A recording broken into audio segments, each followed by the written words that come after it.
Are you tired of hearing about Ronaldo's lackluster performance? Sick of hearing about Messi's never-ending contract drama? Well, don't worry because we've got you covered. On our channel, we dish out the latest soccer news with a side of humor. Plus, we've got a new segment called Guess the Player where you can test your soccer knowledge. So what are you waiting for? Subscribe now and let's kick off this journey together. And remember, if you can't score on the field, score with your sense of humor. Let's go!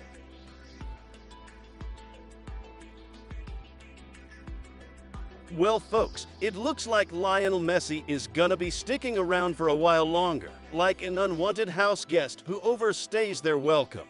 According to Diario Sport, Messi and PSG have agreed to extend their agreement for not just one, but 2 seasons. And get this, they're throwing in a salary increase for good measure.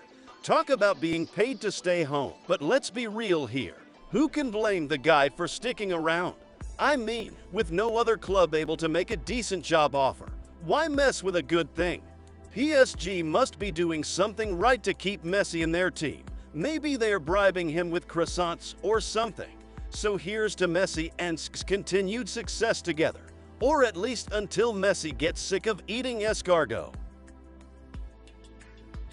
Manchester City head coach Josep Guardiola has likened his devotion to Barcelona to that of his former assistant Mikel Arteta's towards Arsenal. Ahead of the 1/16 finals match of the FA Cup between Manchester City and Arsenal, Guardiola stated, "Arteta's relationship with Arsenal is similar to my relationship with Barcelona. I remember that when we were together here, when we scored a lot of goals with our opponents, always he jumped and celebrated, except one team. In one team, every time I scored a goal, I jumped, come back, he was sitting there.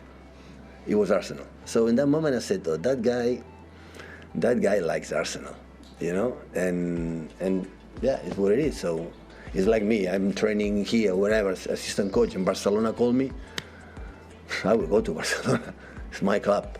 Guardiola's words showcase the deep emotional connection one can have with a club and how it can drive one's career choices. But let's be real, if Barcelona really wanted Guardiola back, they would have sent a private jet and a big bucket of paella to convince him. Cristiano Ronaldo, who is now officially known as Al Nassr's bench warmer, played the entire match but failed to score a single goal. This marks the second consecutive match where the Portuguese star has not lived up to his usual GOAT standards for his new team. Could this be a sign that Manchester United made the right decision in sending him packing? Or maybe he's just saving all his goals for when he plays against Manchester United. Only time will tell. The first half of the 2022-23 Premier League season has come to a close, and 90min has compiled the top team of the season so far.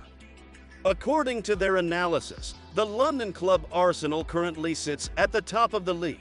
The EPL team of the first part of the 2020-23 season as per 90min. Nick Pope from Newcastle in goal, the man with the hands of a god and the reflexes of a cat. Defenders Kieran Trippier, Gabriel Magalhaes, Sven Botman, and Alexander Zinchenko from Newcastle and Arsenal respectively, a wall that even King Kong couldn't break through. Midfielders Bukayo Saka, Casemiro, and Martin Odegaard from Arsenal and Manchester United respectively, the engine that runs the team and makes the opponents run for cover. Forwards Marcus Rashford, Harry Kane, and Erling Haaland from Manchester United, Tottenham, and Manchester City respectively, the trifecta of terror that strikes fear in the hearts of defenders everywhere. This team is a mix of some of the best performing players from different clubs, like a delicious recipe that keeps the fans coming back for more. It will be interesting to see if they can keep up their form in the second half of the season, like a marathon runner who's just getting started. Everton's search for a new manager is heating up, and they've set their sights on a seasoned veteran, Marcelo Bielsa. But don't let his age fool you. This 67-year-old former Leeds United manager is still spry and ready to take on the challenge. He's got his work cut out for him though, as he's going head-to-head with the always enthusiastic Sean Dyche, who's been out of work since getting the boot from Burnley in April.